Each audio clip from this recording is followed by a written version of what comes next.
Okay, so we're going to be separating egg whites. First and foremost, you want to make sure that whatever you put your egg whites into is clean and free of grease. So your whisk and your bowl that you're using, make sure that they are clean. Fat grease will impede the volume of our egg whites to get, it will make it smaller, won't get as big. You can see my eggs are here in some warm water. Why did I do this? Well, I brought my eggs directly from the refrigerator. They're very cold, ice cold.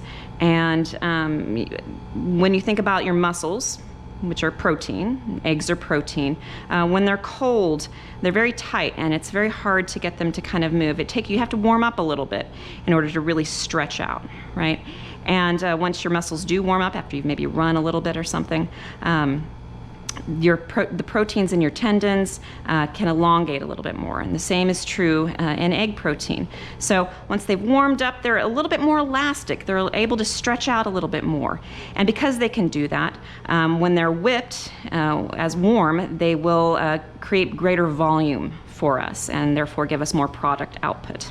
So in separating the eggs themselves, I like to tap on the counter, not on the edge of a bowl. You're more likely to get eggshell inside your egg that way, and then are more likely to rupture your yolk.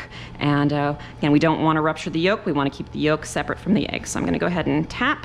I've got 2 containers here, and I'm going to just break it open. And lots of people like to go back and forth with their yolk like that with the shell, and that's perfectly fine. If you're doing mass volume of eggs and having to do several, I often find it easier just to separate it out and use my fingers as kind of a sieve. And then I'll dump that into my bowl. And why did I not just go ahead and separate my whites into here? Well, say you've done several eggs so far, maybe 2 or 3, and you have nice clean white, and then you go to do a third, and you get a little bit of yolk in there because you're over it. Well, then you've kind of spoiled your dish and it's just a pain. This is a much more efficient way to operate. You won't have as much egg to be throwing out probably in the end. Okay, I'm gonna get the rest of my eggs separated.